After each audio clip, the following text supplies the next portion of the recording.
j'ai reçu de mes professeurs, de mes maîtres, en particulier au Conservatoire de musique de Shanghai, au siècle dernier.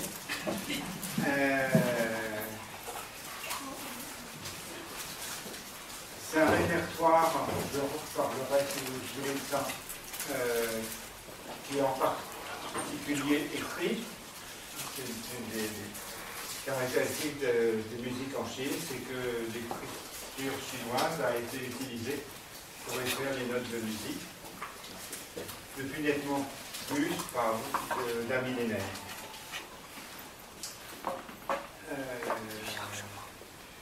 Et depuis au moins une cinquantaine d'années, on a utilisé l'enregistrement magnétique, le disque, pour fixer et diffuser ce répertoire. Donc on est quelque part entre les oreilles et puis les coussures. Le répertoire que je joue, en général, c'est assez varié, mais que je joue tout seul, c'est pas très varié. On fait pas j'ai pas les instruments pour faire la musique du Nouvel An à l'extérieur. Hein, il y a des musiques, mais pour faire des musiques de l'intérieur, ça va. Tout ce que je vais dire.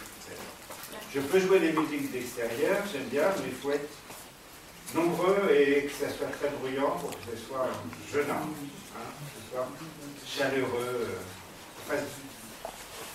plaisant comme ça fait. Donc là, ça va être des pièces pas tellement de printemps. La première, ça commence très mal, c'est des pensées d'automne.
les Trondheimsjose, les pensées d'automne devant la coiffeuse, devant le meuble suédois. C'est une pièce sûrement une origine fort ancienne, etc. Mais pour ce qu'on en connaît, je la tiens de Tranoïu, mon professeur, qui la tenait de celui d'eux, le professeur, de son professeur. Ça remonte à quelques générations, mais c'est les années 50. Et c'est vraiment la musique de Shanghai, même si ça peut se jouer partout ailleurs. Je joue avec une flûte, donc ça s'appelle Xiao. Si vous ne savez pas comment ça s'écrit, ne vous inquiétez pas. Par un de chinois ne sait pas comment on écrit. Xiao. Tout de temps, c'est évidemment avec les caractères du bambou, classificateur du bambou, et puis en dessous, la phonétique pour Xiao, pas pour bride, mais plutôt comme sous. Voilà.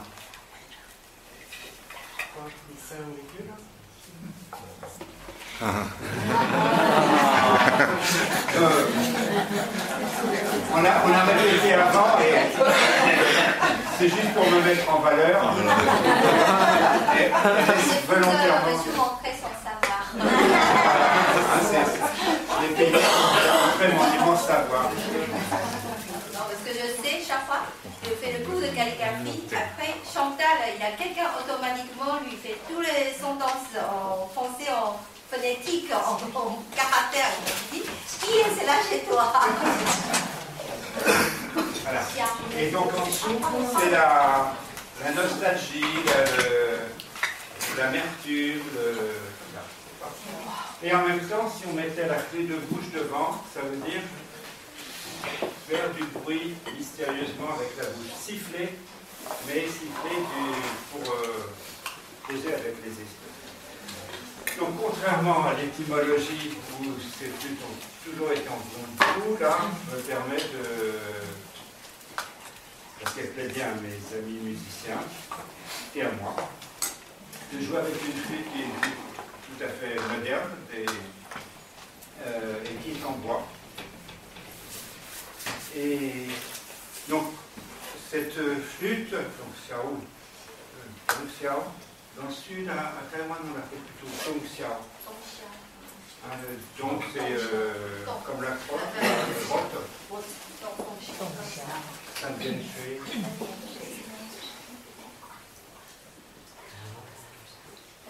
Oui, oui.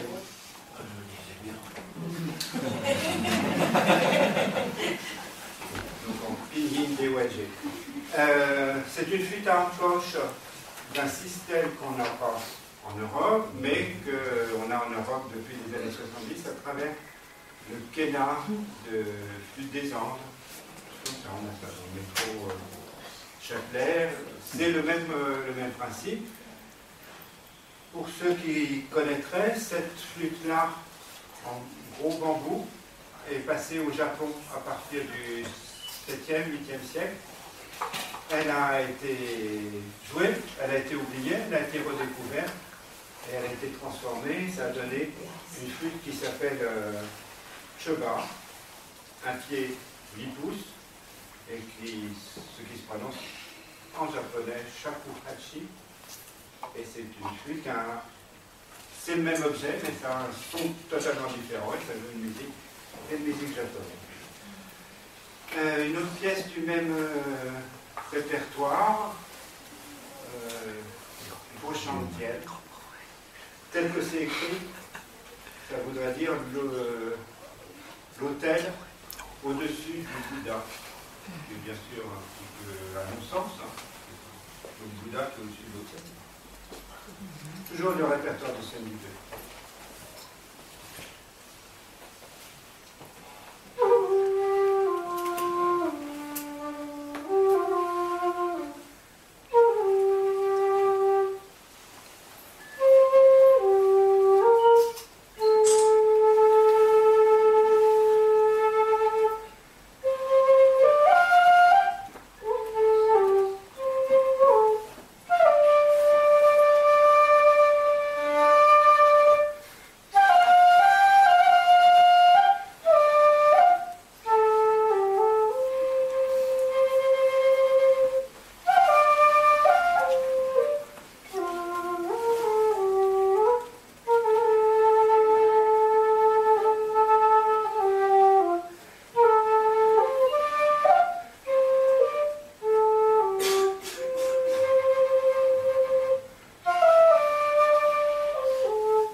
descendre une génération et aller vers une génération qui est plus familière. Le répertoire du maître Chen Zhong, donc toujours de Shanghai.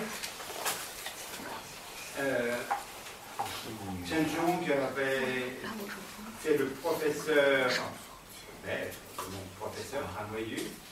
Chen Zhong a été un des premiers à passer du statut de musicien amateur, dans les maisons de thé, et puis pour certaines occasions dans des circonstances professionnelles, à être après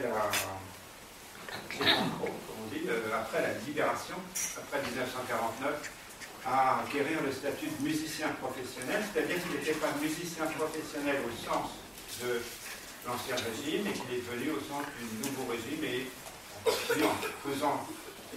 en inventant ce métier d'être professeur dans les conservatoires. Il a été un des fondateurs du premier département de musique chinoise, musique traditionnelle, dans un conservatoire. Les conservatoires ont été d'abord créés pour la musique européenne en Chine, avant qu'en 1956 on crée les premiers départements.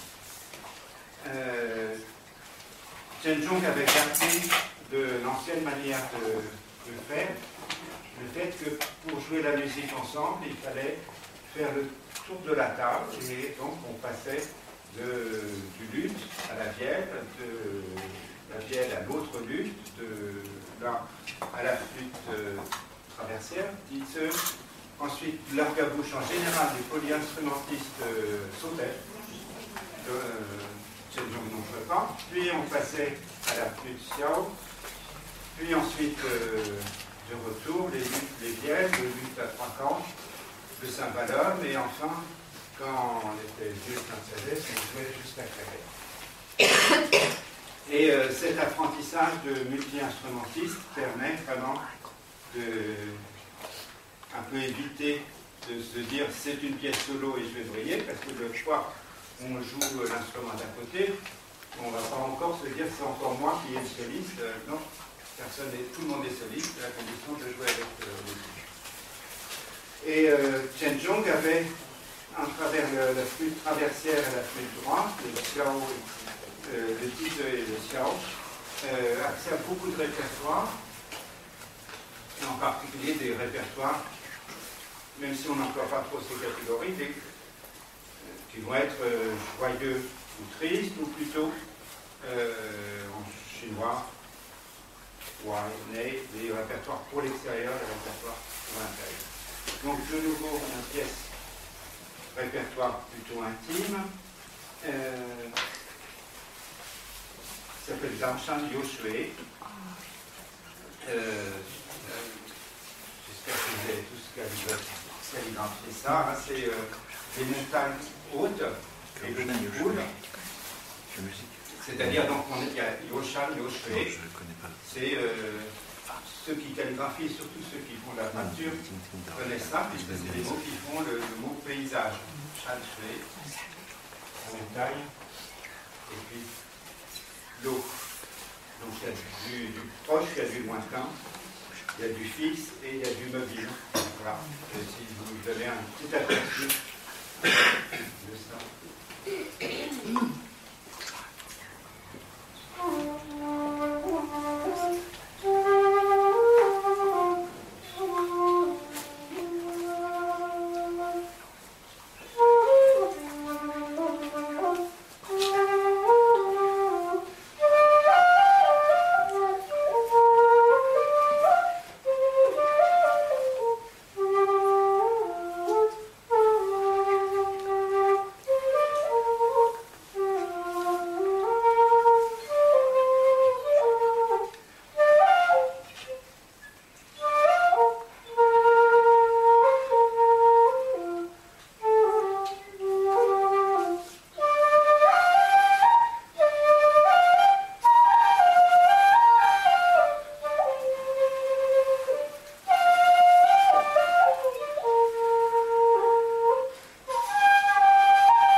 répertoire de la flûte, mais aborder tout à fait un autre univers, et l'univers de la sitartine, c'est-à-dire l'univers, alors que là on était plutôt dans les choses intimes et puis liées à la musique et aux instruments qu'on utilise dans les maisons de thé. Ici c'est tout aussi intime, voire encore plus intime, mais c'est la musique liée à la sitartine, donc c'est à la fois un très bel objet de construction de bois laqué avec les cordes de soie, et c'est un des instruments du lettré qui va avec la calligraphie, la sitartine en premier, le weiqi, c'est-à-dire, je ne sais pas si vous connaissez ça, le weiqi, le jeu de go, hein, les échecs chinois, mais avant les échecs, la calligraphie et la peinture. À la poésie, on n'en parle même pas, c'est vraiment un sucre. Et le style, c'est ce qu'il y a aussi. Moi, je ne vais pas vous jouer du style, je vais vous jouer des pièces qu'on joue à la siao avec le style. Et pour ça, comme j'ose dire, comme le maître Chenjong, je vais utiliser une flûte antique qui a un autre nom, encore plus difficile à écrire, du sud.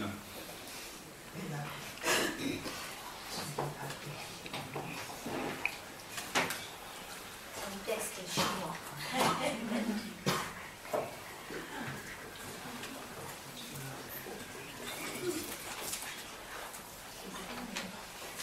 Oui, oui.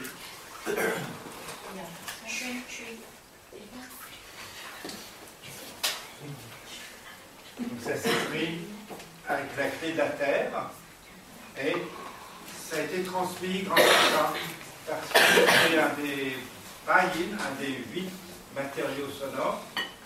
Il y a la soie, le bambou, le métal, la pierre. Je vous mets ça tout dans le désordre. Hein. Et le bois, la terre, la calebasse. Et puis, on reviendra tout à l'heure.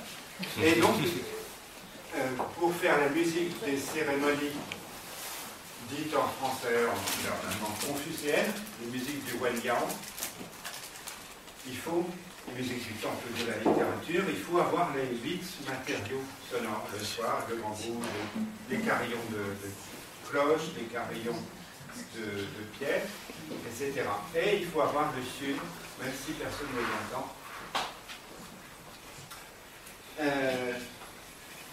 Voilà, donc, ça c'est un instrument tel qu'il a été réinventé par le maître Sejong, et puis un facteur dans les années 50, puis amélioré dans les années 60-70, qui est l'avantage d'être très beau et puis d'être assez difficile à jouer, donc ça s'embête les autres. Maintenant ils en ont des très moches et qui sont beaucoup plus faciles à jouer. Des très gros trous et puis ils vont être claqués. Pour les connaisseurs de thé, la terre dans laquelle est fait, et la manière dont c'est fait, c'est une des terres les plus fines d'argile du monde, c'est celle dans laquelle on fait les meilleures théières. Yixin, c'est ça? Yixin Chahu, c'est la terre de Yixin, c'est ça?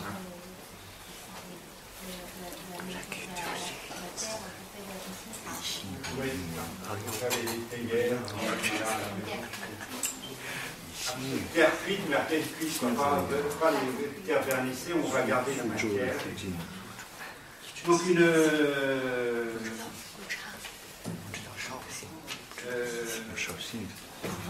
quelques pièces de répertoire de sitartine au-dessus, pour commencer.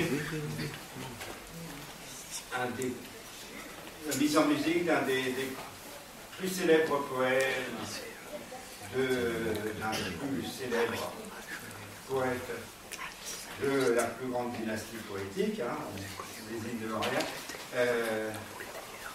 Yang Guan Sanje ou Wei Cheng Chao Yu de Wang Wei.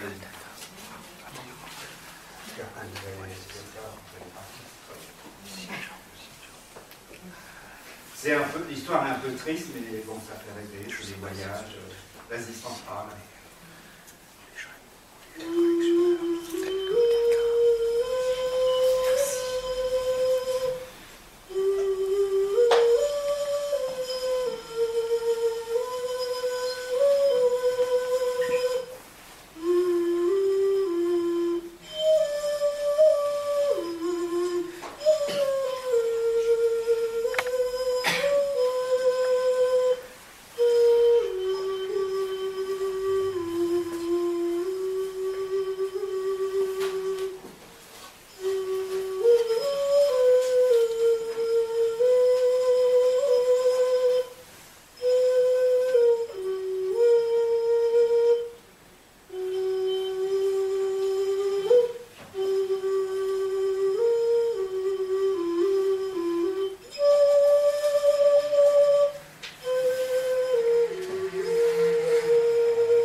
Gualtigro était un grand lettré calligraphe.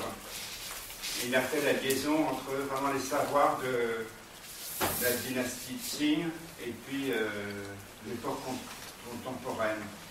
Il joue d'après un recueil l'introduction à l'étude du Qi, qui est un recueil imprimé. dès qu'il y a eu de l'imprimerie en Chine, c'est-à-dire bien avant l'Europe, comme chacun sait, l'imprimerie a été utilisée essentiellement pour faire des images de couleurs pour propager la religion bouddhique, mais très vite les textes aussi, et parmi les textes de musique ont été imprimés assez tôt, et pour ce qui est de la citarxine, on a des recueils imprimés importants depuis 1425, ce qui évidemment rend incompréhensible la musique chinoise pour les musicologues européens, pour qui, en 1500, on a encore forcément de la musique manuscrite ou non écrite, mais certainement pas imprimée. La transmission de ce répertoire à travers l'imprimé ne veut pas dire que la musique n'a pas été jouée, et donc on voit aussi des transmissions qui se font même d'imprimé à imprimé sur 2-3 siècles, et entre Maya, et finalement, en cherchant, on trouve dans les greniers, dans les collections particulières, des manuscrits qui vont raconter des transmissions très lointaines. C'est ainsi qu'un des recueils imprimés le plus important du XXe siècle, le Meian Shinku, qui est le recueil de disciples qui ont noté eux-mêmes l'enseignement de leur maître, et en hommage aux maîtres ont payé l'impression du répertoire de leur maître. Donc ils ont appris 13 pièces, ils ont imprimé les 13 pièces avec préface, et puis une petite méthode et présentation de l'instrument au début. Et en fait, on retrouve certaines de ces pièces dans le manuscrit du maître qu'on connaît maintenant, une vingtaine d'années avant, ou pas. Certaines ne sont pas dans le manuscrit du maître, certaines dans un manuscrit de la même famille, mais encore 20 ans plus tôt. Et on a retrouvé assez récemment un manuscrit fin du XVIIIe siècle, où la plupart de ces pièces qui n'apparaissaient jusque-là que au XXe siècle, en fait, elles étaient déjà comprises. Donc, quand on a une pièce, que je vous disais pour la première pièce de flûte, on peut remonter à 1958, 1960, monsieur Intel qui l'a vu. Mais ça ne veut pas dire que, quelquefois, ces pièces soient maintenant plus anciennes. Ça fait partie de mon métier, c'est d'aller fouiller l'histoire pour retrouver les traces anciennes de musique vivante aujourd'hui. Donc ici, une pièce qui s'appelle Wanshan Due, Minuet Chu Tian Shan, donc la lune qui brille au-dessus des monts Tian Shan. Là, c'est nocturne. Une fois.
quatrième. Ça s'écrit comme ça se prononce. C'est-à-dire la clé de bambou, et puis en dessous, shang, la croissance, la vie. Vous allez voir, même si moi j'ai toujours des pièces écrites, c'est quand même plus joyeux. Donc, un instrument encore plus chinois pour les Européens que les autres, puisque c'est non seulement le type d'organisation, mais le principe même acoustique était inconnu en Europe avant que de Chine, fin du XVIIIe siècle, plusieurs instruments arrivent, qu'on les démonte et qu'on invente.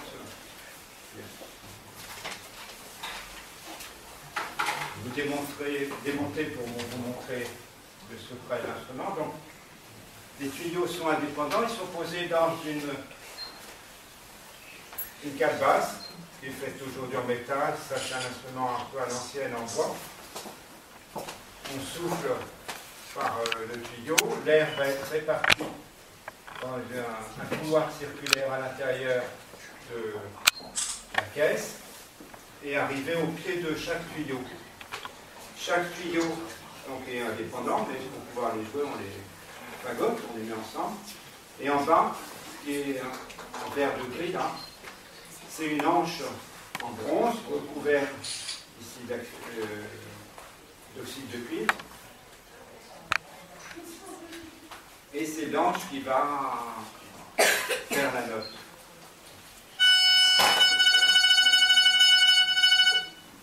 Ceux qui jouent de la guitare ont reconnu, maintenant vous avez les téléphones pour vous accorder. Autrefois, on avait un petit appareil qui faisait mi la ré, puis de l'autre côté on faisait sol si mi. Et c'est comme ça, c'est une petite hanche sur chaque note. L'anche, elle n'a pas besoin d'avoir un tuyau plus ou moins long et puis qu'on va déboucher pour faire la note. On prend la note et puis elle va faire. Donc de ce système-là, on a inventé en Occident des instruments qui sont repartis en Chine, dans le monde entier, l'harmonium, l'accordéon, l'harmonica. Et le système des tuyaux de bambou a été donc existé en Asie du Sud-Est, Laos, Thaïlande, et qui existe toujours chez les montagnards du Vietnam. De l'instrument rond comme ça de Chine est passé en Corée et au Japon, et dans la musique de cour du Japon. Je vais vous jouer une pièce d'un très grand répertoire, encore une fois. Une pièce que j'ai jouée en accompagnant Chen Zhong quand il fait le flûte traversière du Titze. L'orgue à bouche, on fait aujourd'hui des solos, mais c'est surtout un instrument d'accompagnement pour les petits ensembles, un accompagnement idéal pour la flûte Titze dans le répertoire d'opéra du Sud, qui est le style que je vais vous jouer, le répertoire que je vais vous jouer là. Et puis également pour les musiques du plein air en accompagnement des hautbois, les sronas. C'est l'instrument qui va faire le continu, pour en particulier permettre au corps du srona de temps en temps se reposer un petit peu. Donc une pièce qui s'appelle Chant de la cour, Chao Yuan Ge, et qui est tirée de l'opéra du Zhanti. Donc dans le style du Sud, le style Honshu.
pièce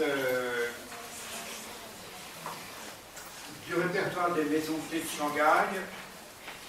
Le répertoire des maisons de thé de Gangnam, au sud du fleuve, Suzhou, Swaimambu, est organisé autour de 8 grandes pièces, dont 2 sont les mêmes, et puis ils ont 3 où on ne joue jamais, ou une fois par an.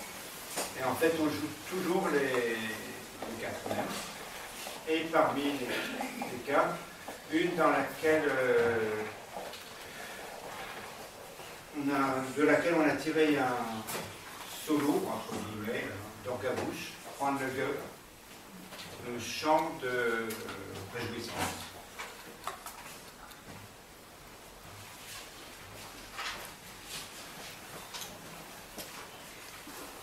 Je vais vous montrer avant du fond, pas, mais ils seront racontés par ceux qui sont. Donc, la notation que je vais jouer, chanter déchiffrer devant vos yeux, c'est une notation chiffrée en chinois, notation simple, simplifiée. Quel pou? Pou, ça veut dire notation, ça veut dire, c'est le même mot que pour la généalogie, les arbres généalogiques. Écrire pour se rappeler. Donc,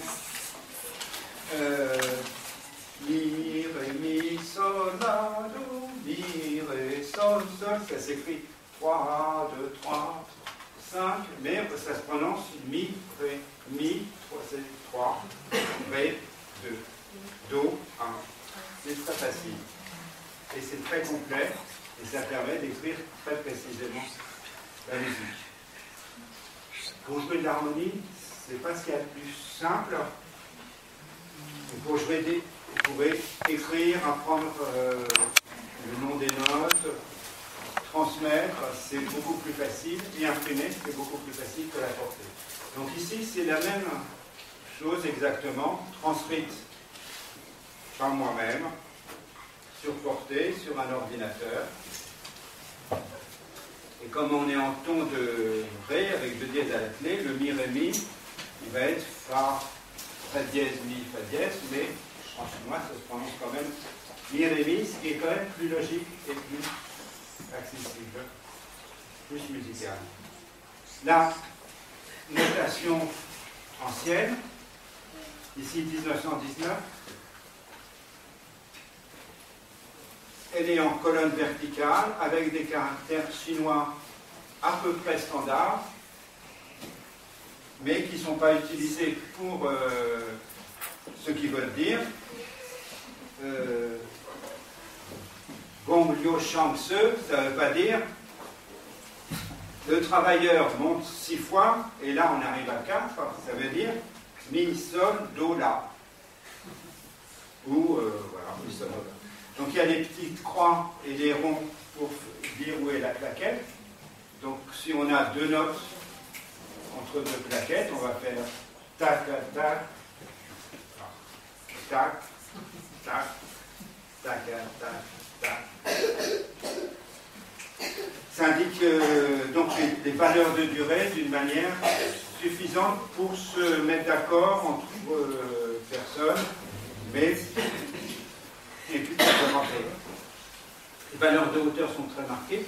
La notation de 1919 va dire juste l'air, qui est en fait la version que je vais vous donner, qui est la version des maisons de thé, un petit peu ornée, a ceci particulier qu'on joue en gros 3 fois cet air, mais d'abord orné et après de manière simple.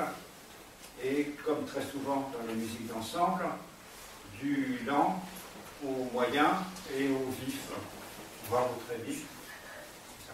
Donc c'est le système,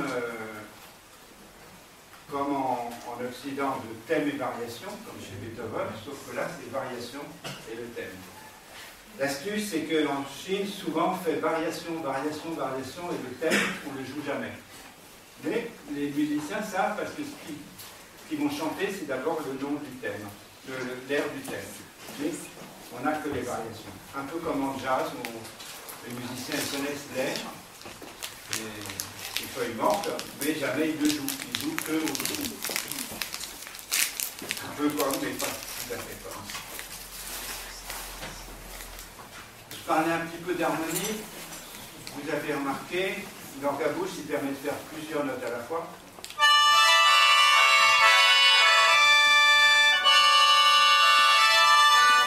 On n'utilise pas, dans le style traditionnel chinois, cette possibilité de jouer plein de notes à la fois. Mais pour jouer une note, on va faire sonner plusieurs tuyaux en même temps.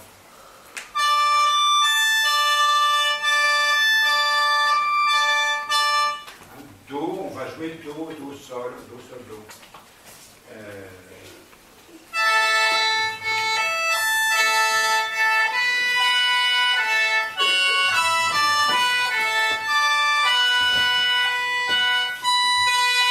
On a la possibilité de jouer une note à la fois, ou le jeu normal, il est de jouer plusieurs notes à la fois. Mais pas n'importe lesquelles, pas dans n'importe quel ordre. Donc, on le shanghaïen, pour ceux qui parlent shanghaïen, pour le coup.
Joué d'après une version pour ensemble de hautbois et percussion.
mi, sol, la, do, ça. Mais on va toujours l'écrire dans les vraies musiques, celles que jouent les musiciens. Quand on a besoin d'écrire, on va écrire sol, la, si, si bémol, do, ré, mi, fa, ou fa dièse, sol. On a besoin de plus de notes que les 5 notes pour pouvoir exprimer la musique. Là, toutes les pièces que je vous ai jouées sont traditionnellement en 5 notes, avec une relation de quinte. Pour les Chinois, une octave,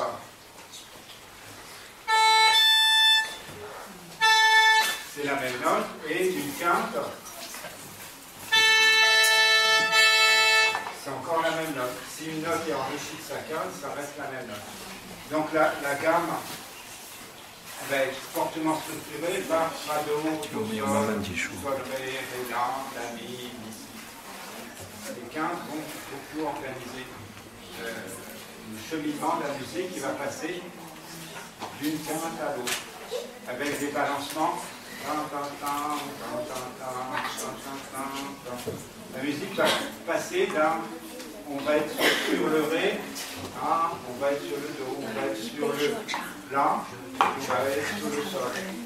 Ces balancements-là, ils ne sont pas tout à fait réguliers, ce n'est pas 2 mesures de l'un, 2 mesures de l'autre, c'est régulier, mais ils vont exprimer la manière d'avancer de la musique.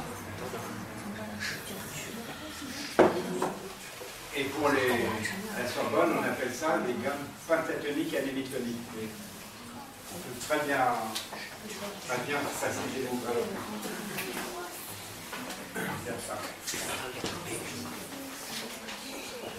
Est-ce que vous avez encore des questions? Par exemple, comment monsieur jouait de l'instrument? Est-ce que ça coûte cher? Est-ce que ça rapporte? Est-ce que c'est un gâteau? Par rapport au rythme de vous. Ouais. Donc, il n'y a pas de rythme à 3 temps. Chinois, il n'y a pas de division d'unité, la marche, en 3 non plus. C'est pas chinois. Il pourrait jouer à 3 temps, il pourrait être divisé en 3, mais ils ne le font pas. Les Coréens le font. Ça ne les empêche pas d'être la même famille asie-orientale. Donc on va noter les musiques de temps, 1 temps, 2 temps, 4 temps, plutôt 4 temps. On va plutôt noter en 4 temps, qui est la mesure normale. On va avoir des développement, par exemple, la musique du Nanguan, les grandes balades du sud des Futiennes et de Taïwan. Là, on va commencer carrément à 8 ans, voire même des mesures à 7 ans, et 3 ans. Donc, il faut attendre 30 secondes avant que il y ait des petites plaquettes qui disent on va changer de mesure. Mais il y a une battue comme ça qui est très lente.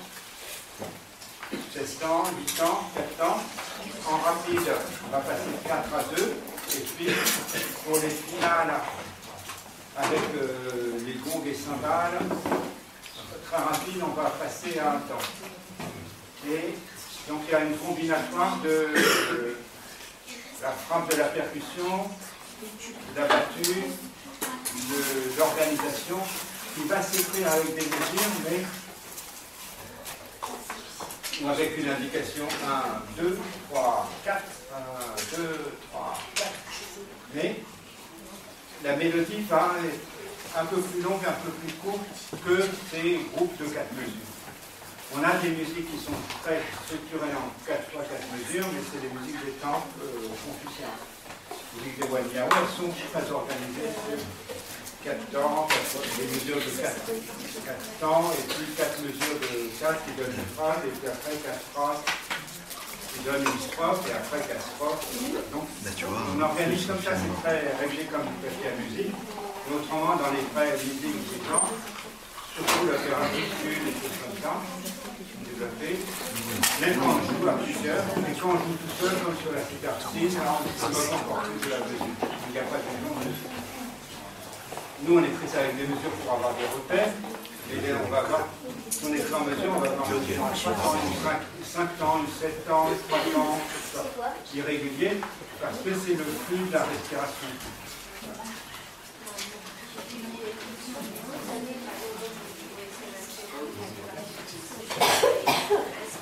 Oui.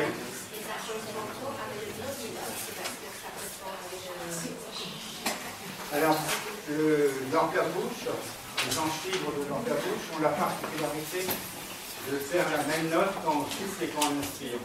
Il existe sur très peu d'instruments avant dans le monde. Mais l'encre-bouche de madame, de quel on parle.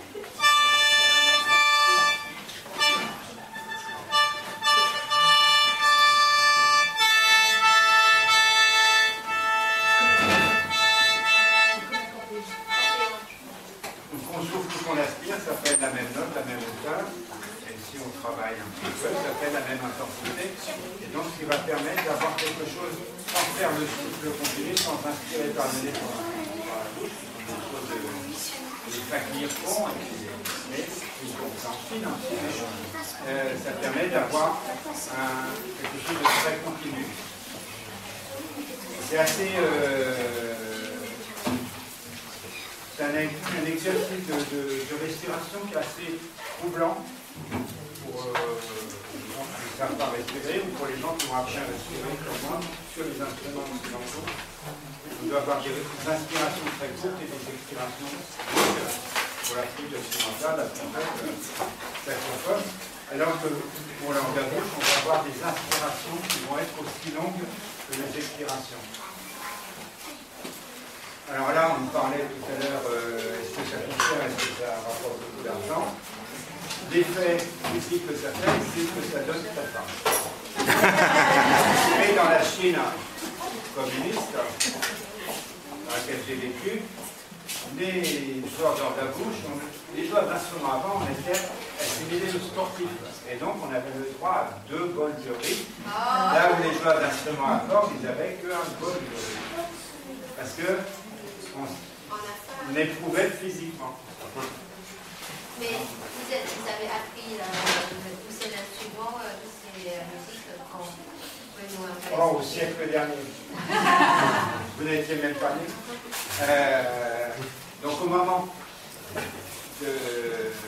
après 78, après la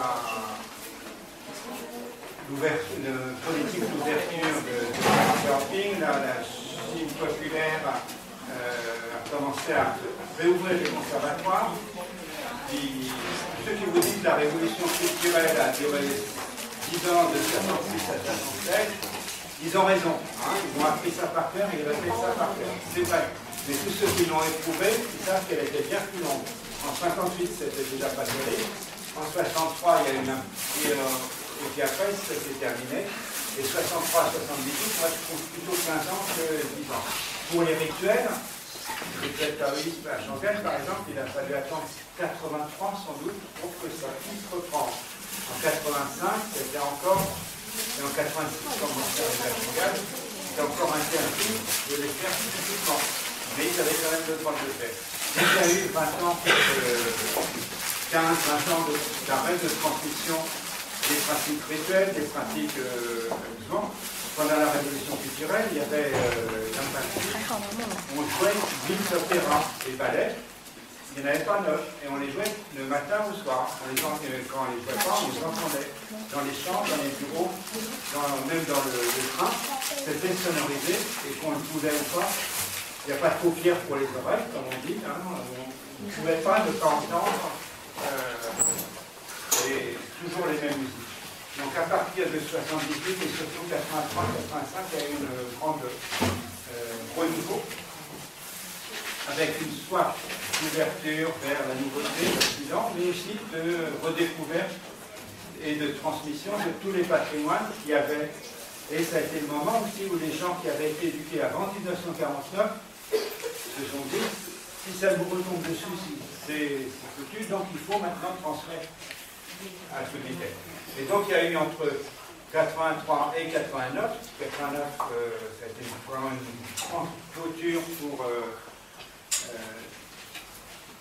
donc les événements de Tiananmen, qui est le fin d'espoir de l'ouverture démocratique, qui a fait que, bon, soit on s'enrichit, soit on est foutu.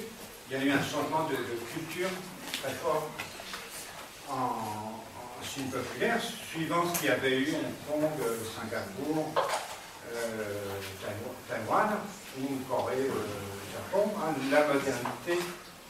Après. Et donc, moi j'ai eu la chance d'être étudiant au conservatoire de Shanghai en 86, 87, continué à travailler en 88, en 89, et après je me suis arrêté, et après j'ai repris avec les Chinois.